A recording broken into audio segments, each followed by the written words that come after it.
오늘은 두 아들이라는 제목으로 마태복음 21장 28절부터 32절까지의 말씀을 화면을 따라서 제가 한 절 여러분들의 한 절 함께 교독하겠습니다. 그러나 너희 생각에는 어떠하냐? 어떤 사람에게 두 아들이 있는데 맏아들에게 가서 이르되 오늘 포도원에 가서 일하라 하니 대답하여 이르되 아버지 가겠나이다 하더니 가지 아니하고 둘째 아들에게 가서 또 그와 같이 말하니 대답하여 이르되 실소이다 하였다가 그 후에 뉘우치고 갔으니 그 둘 중에 누가 아버지의 뜻대로 하였느냐? 이르되 둘째 아들이니이다. 예수께서 그들에게 이르시되 내가 진실로 너희에게 이르노니 세리들과 창녀들이 너희보다 먼저 하나님의 나라에 들어가리라. 함께 읽겠습니다. 요한이 의의 도로 너희에게 왔거늘 너희는 그를 믿지 아니하였으되 세리와 창녀는 믿었으며 너희는 이것을 보고도 끝내 뉘우쳐 믿지 아니하였도다. 아멘.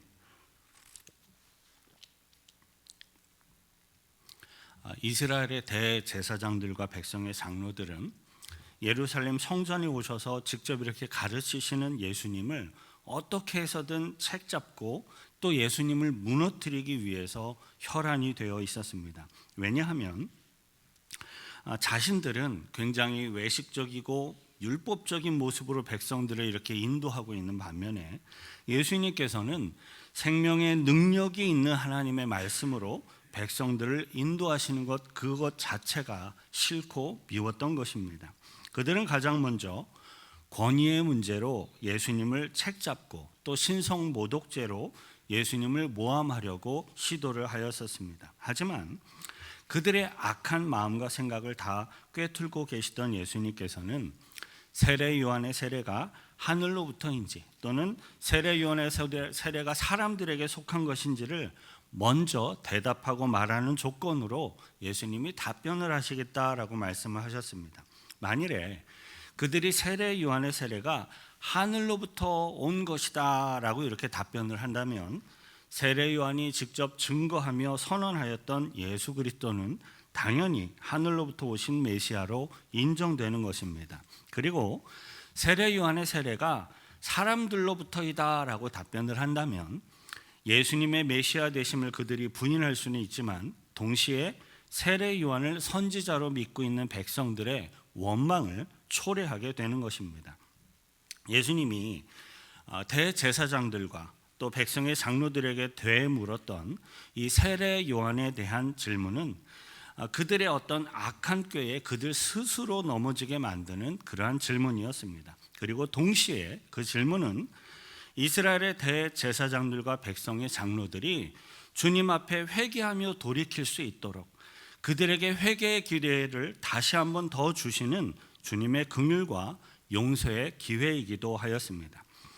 하지만 이스라엘의 대제사장들과 백성의 장로들은 그들의 탐욕과 죄악으로 인하여서 그들의 완악한 모습을 전혀 돌이키려고 하지 않았습니다. 이스라엘의 대제사장과 백성의 장로들은 그러한 상황들에 대해 서로 모의를 하고 논의를 한 이후에 회개하고 돌이키는 것이 아니라 답변을 오히려 피하기 위하여서 우리가 알지 못하노라라고 대답을 하였습니다.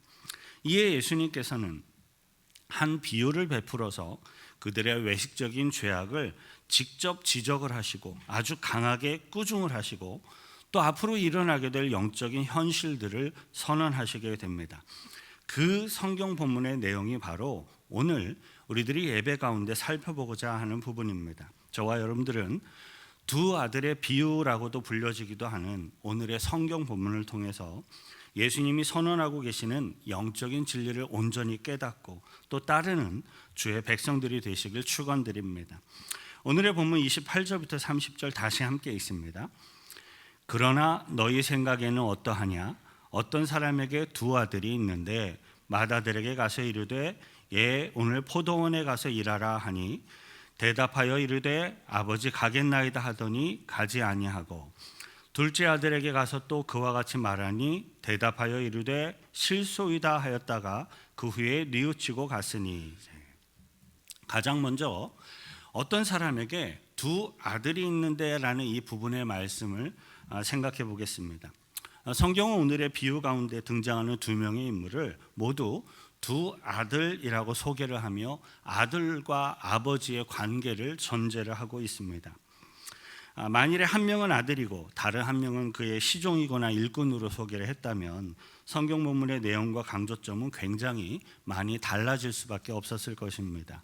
하지만 성경은 본문의 예화 가운데 등장하는 두 명의 인물을 모두 아들이라고 소개를 하고 있습니다. 두 아들들은 큰 아들이든지 작은 아들이든지 상관없이 아버지에게 있어서는 모두 다 소중한 자녀로서의 특권과 사랑과 존귀함을 가지고 있는 것입니다.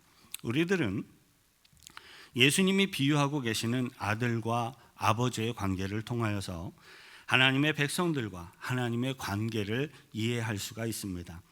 하나님의 은혜의 테두리 안으로 들어온 우리 모든 주의 백성들에게는 아버지 되시는 하나님의 무궁한 사랑, 또 주의 자녀들로서의 특권, 존귀함이 주어진 것입니다. 더욱이 우리들의 아버지 되시는 하나님께서는 세상의 모든 만물을 다 창조하시고 주관하시고 다스리시는 만군의 왕이시고 창조주 되시는 분이십니다. 창조주 하나님의 자녀들에게는 창조주 하나님을 통하여서 부어지는 영원한 창조의 생명의 능력이 상속되고 주어질 수 있는 것입니다. 심지어 죄악의 세력이 떨치고 있는 이 세상에서조차도 아버지와 아들의 관계는요, 결코 쉽게 끊을 수가 없는 매우 특별하고 소중한 것임이 분명합니다. 하물며 창조주 하나님 아버지와 그의 백성들의 관계는 어떻겠습니까? 창조주 하나님 아버지와 그의 백성들의 관계는 더욱더 대단히 특별하고 소중한 관계이고 이 세상의 그 어떠한 것으로도 대신할 수가 없는 정말로 가장 큰 축복일 것입니다. 하나님 아버지와 그의 백성들의 관계는 결코 쉽게 끊어지지는 않습니다. 하지만 지속적으로 끝까지 회개하지 못하고 불순종하는 경우에는 그 관계가 끊어질 수도 있다라는 사실을 오늘의 성경 본문이 이야기해 주고 있습니다. 비록 하나님의 은혜를 받은 사람이라 할지라도 불순종하는 죄악을 마지막 날에 이르는 순간까지 끝까지 회개하지 못한다면 결국 하나님과의 관계는 영원히 끊어지게 되는 것입니다.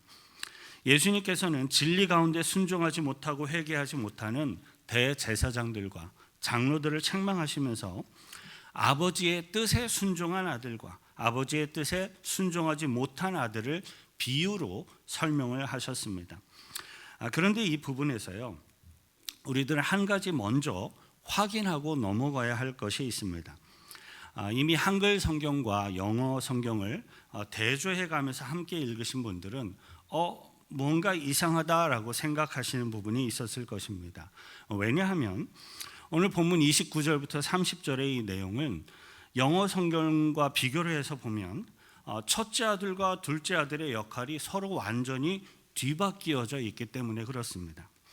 본문 29절부터 30절의 내용을 한글 성경과 영어 성경을 대조해서 천천히 살펴보면 그 내용을 금방 발견할 수가 있어요. 화면 보여주시죠. 대답하여 이르되 아버지 가겠나이다 하더니 가지 아니하고, 근데 I will not, he answered, but later he changed his mind and went. 이상하죠. 우리들이 현재 사용하고 있는 한글 개역개정 성경을 보면 첫째 아들은 가겠습니다 말을 했지만 불순종해서 포도원에 가지를 않았고, 둘째 아들은 안 가겠습니다 말을 해놓고 회개하고 순종해서 포도원에 간 것으로 그렇게 기록을 하고 있습니다. 하지만 NIV 영어 성경을 보면 첫째 아들이 회개하고 순종해서 결과적으로 포도원에 갔고, 둘째 아들은 불순종해서 포도원에 가지 않은 것으로 기록되어 있습니다. 실제로 헬라어 원어 성경을 통해서 확인을 해보면 영어 성경과 마찬가지로 첫째 아들이 회개하고 순종해서 결과적으로 포도원에 들어갔고, 둘째 아들은 불순종해서 포도원에 가지 않은 것으로 기록되어 있습니다. 그래서 대다수의 모든 영어 성경과 최근에 번역되어져서 나온 우리 한글 번역 성경들은 이 헬라어 원어 성경에 기록된 대로 동일한 순서, 동일한 역할로 번역을 해서 기록을 하고 있습니다. 하지만 우리들이 현재 사용하고 있는 한글 개역 개정, 그리고 한글 개역, 그리고 현대인의 성경, 이렇게 세 종류의 성경은 첫째 아들과 둘째 아들의 이 역할을 완전히 뒤바꾸어서 번역을 하고 있는 것입니다. 비록 비유에 등장하는 두 아들들의 역할이 서로 이렇게 바뀌어 있을지라도 예수님의 가르침과 예수님의 강조점에는 전혀 문제가 되지는 않습니다. 이러한 차이는 진리에 대한 심각한 오류가 있는 것이 아니라 단순한 번역의 차이로 이해를 하시면 좋으리라 생각됩니다. 물론 우리들이 사용하고 있는 한글 개역 개정 성경의 번역이 헬라어 원문에 보다 더 충실하게 되어 있다면 더욱더 좋았겠지만 성경의 가르침과 강조점에는 전혀 문제가 되지 않기 때문에 저는 우리들이 사용하는 개역 개정에 맞추어서 설명을 하려고 합니다. 이제 성경 본문의 중심 내용에 집중하도록 하겠습니다. 비유 가운데 등장하는 두 아들들의 아버지는 아들들에게 오늘 포도원에 가서 일을 하라라고 하였습니다. 이에 맏아들은, 첫째 아들은 예 가겠습니다라고 대답을 하였어요. 하지만 이 맏아들은 아버지의 뜻에 불순종하여서 결국에는 포도원에 가지를 않았습니다. 그는 신실하고 충성된 아들처럼 보이기는 하였지만 실제로는 아버지의 뜻을 거역하는 불순종하는 사람이었던 것입니다. 이렇게 불순종하는 아들의 모습은 그 당시 이스라엘의 대제사장들과 장로들의 영적인 모습을 그대로 보여주고 있는 것이었습니다. 제사장들과 사두개인들과 바리새인들은 그 당시 이스라엘의 종교, 정치, 경제를 다 장악하고 있었던 권력자들이었고 외적으로 겉으로 보기에는 굉장히 경건해 보이는 그러한 사람들이었습니다. 하지만 그들은 경건의 모양만 가지고 있는, 하지만 속으로는 썩고 있는 위선자들이었고 탐욕스러운 악한 자들이었습니다. 그들은 하나님의 말씀을 통하여서 하나님의 뜻을 이미 알고 있었지만 자신들의 탐욕을 채우기 위하여서 이 말씀을 왜곡하고 하나님의 말씀을 이용하며 불순종하였던 것입니다. 본문 32절 함께 읽습니다. 요한이 의의 도로 너희에게 왔거늘 너희는 그를 믿지 아니하였으되 세리와 창녀는 믿었으며 너희는 이것을 보고도 끝내 뉘우쳐 믿지 아니하였도다. 대제사장들과 장로들은 세례 요한을 잘 몰라서 선지자로 받아들이지 못한 것이 아니었습니다. 그들은 세례 요한의 세례가 하늘로부터 온 것임을 그들도 알고 있으면서도 자신들의 탐욕스러운 권력, 세속적인 명예, 그들의 유익을 지키기 위해서 그 진리를 거부하며 불순종하였던 것입니다. 이러한 그 당시의 대제사장들과 장로들의 모습은 오늘날 불신앙인들의 특징을 그대로 잘 보여주고 있습니다. 사실 세상에 믿지 않는 사람들이 하나님을 믿지 않고 있는 것은 진리를 보지 못해서 믿지 못하는 것이 아니라 그렇다기보다는 스스로의 죄성, 스스로의 교만 때문에 이 하나님을 거부하는 것이라고 할 수 있습니다. 그리고 그러한 불신앙의 모습은 오늘날에 우리들의 눈에 보여지는 교회 공동체 안에서도 찾아볼 수가 있어요.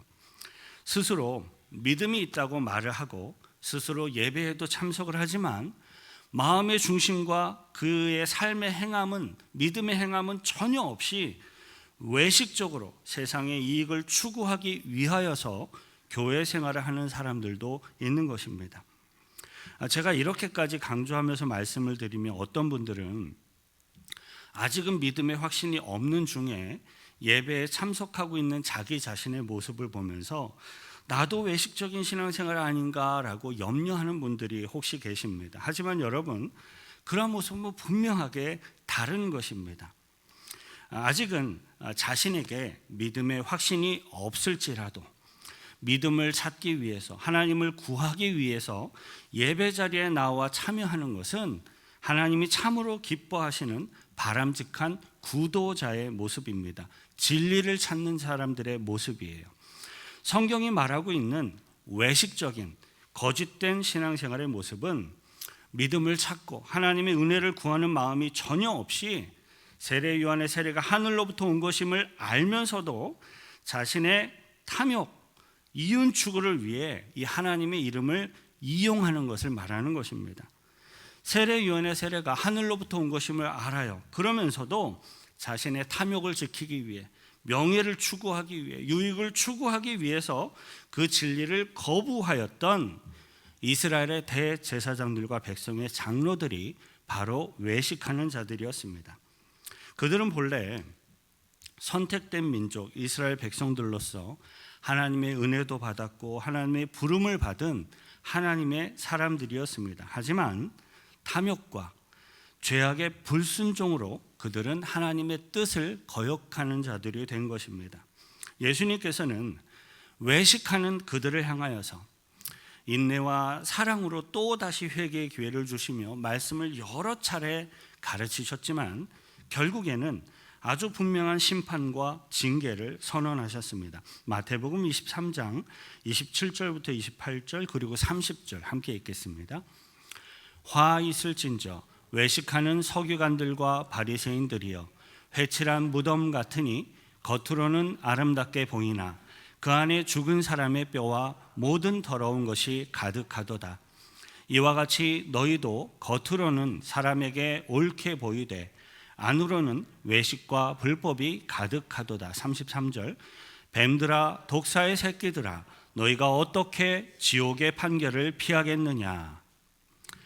하나님 아버지의 뜻에 끝까지 불순종하는 자들에게는 결국 지옥의 심판이 주어질 것입니다. 하지만 비록 여태껏 죄인의 모습으로 여태껏 살아왔을지라도 하나님의 긍휼과 하나님의 은혜를 구하며 믿음을 구하며 나오는 자들에게는 그리스도의 용서와 영원한 생명이 허락될 것입니다.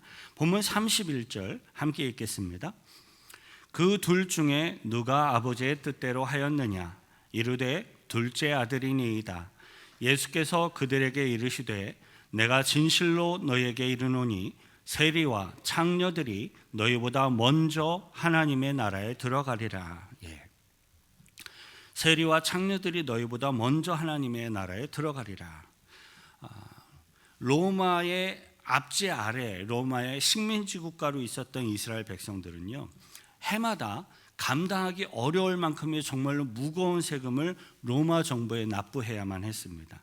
그런데 그 로마와 이스라엘 정부 그 중간에 온갖 탐욕으로 부당하게 이득을 취하던 중간 관료들이 여기에 많이 있었기 때문에 이스라엘 백성들의 삶은 말 그대로 참혹하고 비참한 삶을 살아야만 했습니다. 그런데 그러한 모든 부정, 탐욕스러운 상황들을 다 알고 있으면서도 같은 동족인 이스라엘 사람들에게 세금을 직접 이렇게 거두러 다녔던 사람들이 바로 오늘 성경이 이야기하고 있는 세리였습니다.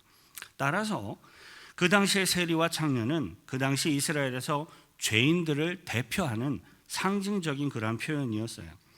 죄인 중에서도 대표적인 죄인들이 정말 거룩해 보이던 대제사장들과 백성의 장로들보다도 먼저 하나님 나라에 들어가게 될 것이다 라는 것입니다.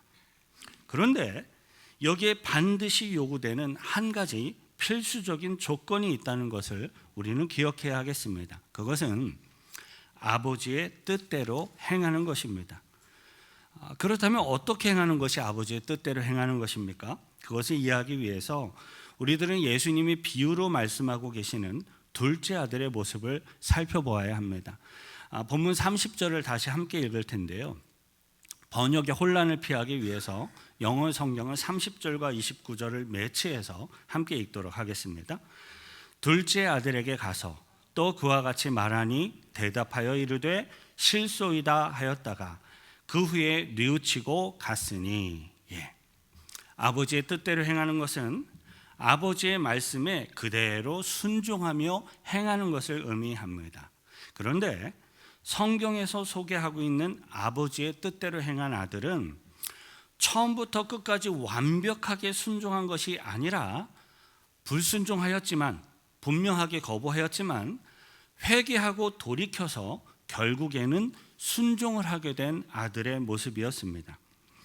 자신의 잘못을 뉘우치고 회개하고 다시금 돌이키는 이러한 아들의 모습은 이 세상 가운데 존재하는 우리 모든 인간들의 본질적인 죄성의 모습을 명확하게 보여주고 있는 것입니다. 인류 역사 가운데 존재했던 모든 사람들 중에 죄와 허물이 전혀 없는 인생은 단 한 명도 없었고요. 앞으로도 분명히 없을 것입니다. 왜냐하면 죄성의 영향으로 범죄하여서 하나님의 영광에 이르지 못하는 것이 우리 모든 인간들의 본질적인 모습이고 실제적인 죄악의 현실이기 때문입니다. 로마서 3장 10절과 3장 23절 함께 읽겠습니다. 기록된 바 의인은 없나니 하나도 없으며 모든 사람이 죄를 범하였음에 하나님의 영광에 이르지 못하더니. 아멘. 우리 인간들이 하나님의 뜻대로 행하기를 원한다면 성령님의 도우심을 따라서 스스로의 죄악을 뉘우치고 회개하고 돌이키는 것만이 유일한 방법인 것입니다. 오늘 성경 본문에 비유하고 있는 이 둘째 아들은 비록 아버지의 말씀에 처음에는 불순종하였지만 나중에는 뉘우치고 회개하여서 아버지의 말씀에 순종하며 행하였습니다. 과거에는 불순종하였을지라도 나중에는 뉘우치고 다시금 회개하여서 아버지의 말씀에 순종하며 행하는 것이 중요한 것입니다. 진정으로 회개하고 돌이킨다면 세리와 창녀들이라 할지라도 하나님 나라에 들어가게 될 것입니다. 그러한 예수님의 비유와 표현은 실제로 그 당시 예루살렘 성전에서 일어나고 있었던 사건이기도 하였습니다. 그 당시에 대제사장들과 백성의 장로들은요, 어떤 외식적인 교만, 거짓으로 하나님의 말씀을 끝까지 외면하고 거부하고 있었지만 죄인이었던 세리와 창녀들이 먼저 주님의 말씀을 듣고 회개하고 돌이키며 주님 앞에 구원받으며 나아왔던 것입니다. 이제 우리들은 이 부분에서 묵상해 보아야 할 중요한 요소가 하나 더 있습니다. 그것은 그 당시의 세리와 창녀들이 어떠한 모습으로 회개를 하며 돌이켜서 구원받은 하나님의 자녀들이 될 수 있겠는가 하는 것입니다. 과연 구원받은 세리와 창녀들은 자신들이 회개하고 용서받고 구원받은 것이 자랑스럽고 뿌듯해서 다른 사람들에게 자신이 범죄했던 과거를 자랑스럽게 간증하였겠는가 하는 것입니다. 저는 제가 목회 사역을 감당하는 중에 몇 교회들을 경험을 할 기회가 있었는데요. 어떤 사람이 은혜를 받고 구원을 받은 것 같기는 한데 무언가 은혜롭지 못했던 광경을 여러 차례 몇 번 경험하였던 적이 있습니다. 어떤 성도님이 자신이 은혜 받고 회개하며 구원받았던 것을 간증을 하였는데 그 과정에서 자신이 세상적으로 범죄하였던 과거를 너무나도 당당하게 자랑하듯이 이야기하는 것을 저는 본 적이 있습니다. 우리들이 예수 그리스도를 믿고 죄의 용서함을 받아서 회개하고 구원받은 이 사실은 자랑하고 전파해야 할 예수 그리스도의 복음임이 아주 분명합니다. 하지만 여러분, 자신이 범죄하였던 과거는 어떠한 경우에도 결코 자랑스러운 것이 될 수 없다는 사실을 우리들은 반드시 기억해야 하겠습니다. 자신이 과거에 범죄하였던 이 죄악에 대해서 만일에 예수 믿은 이후에 구원받은 하나님의 자녀로서 간증을 할 때에도 충분한 뉘우침과 회개의 과정과 참회의 감정이 제대로 전달이 되지 못할 거라면 그 간증은 차라리 안 하는 것이 훨씬 낫습니다. 그런 것은요, 어떻게 말로 되는 게 아니에요. 그러한 간증은 참된 참회의 마음으로부터 우러나온 눈빛, 태도, 그 사람의 삶의 모습을 통하여서 진정으로 회개하고 변화되었구나라는 것이 그 사람의 삶의 모습을 통하여서 간증되고 보여지는 것임을 기억해야 하겠습니다. 성경은 죄인들이 회개하는 둘째 아들과 같은 모습을 아주 분명하게 소개하고 있어요. 누가복음 18장 13절을 함께 읽겠습니다. 세리는 멀리 서서 감히 눈을 들어 하늘을 쳐다보지도 못하고 다만 가슴을 치며 이르되 하나님이여 불쌍히 여기소서 나는 죄인이로소이다 하였느니라. 예수님께서 구원을 선언하셨던 용서받은 이 세리와 창녀들은 다만 자신들이 범죄한 것에 대해 가슴을 치면서 용서를 구하고 구원받은 것에 감사하고 감격할 뿐이었습니다. 그들은 결코 함부로 대제사장들과 장로들의 외식하는 모습을 지적하며 심판을 선언하는 일에 그들은 함부로 나서지 않았습니다.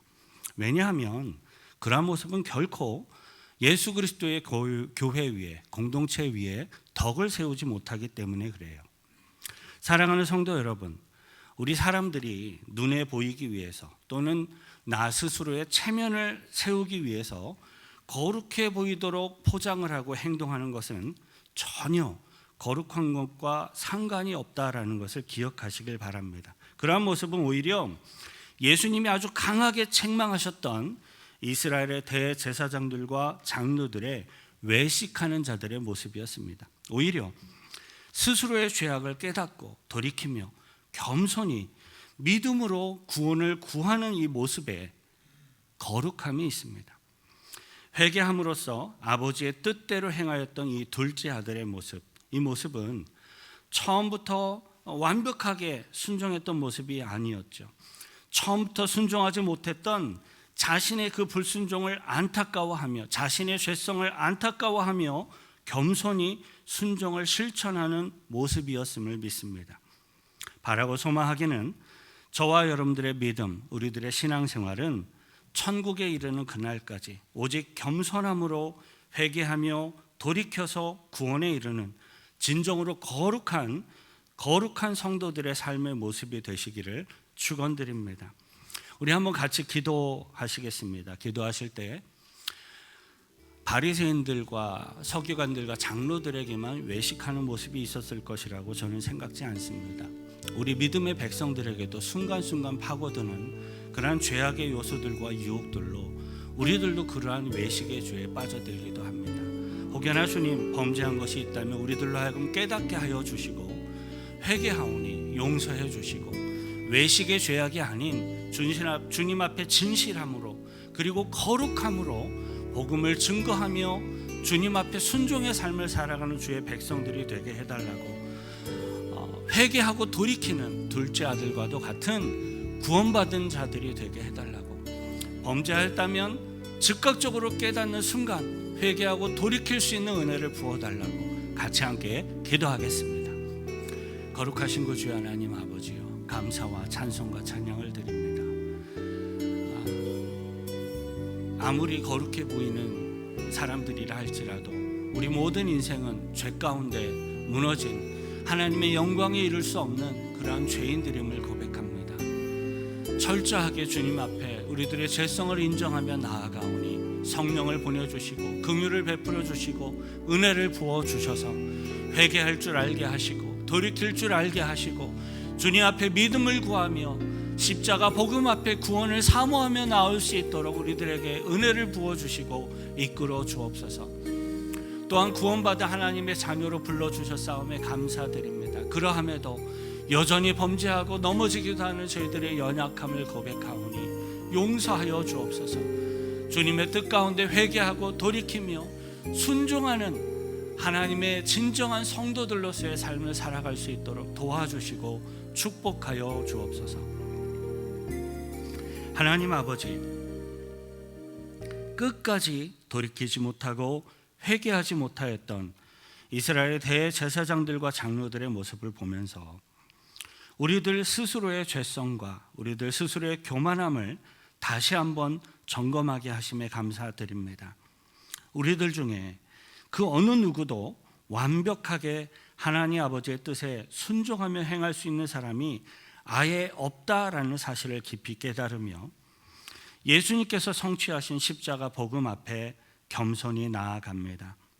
우리들에게 믿음을 주시고 은혜를 부어주셔서 진정으로 회개하고 돌이키며 하나님 아버지의 뜻을 따라 살아가는 구원받는 저희들이 되게 하옵소서.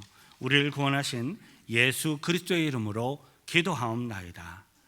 주님의 은혜 앞에 감사의 박수로 영광 돌려드리겠습니다. 아멘.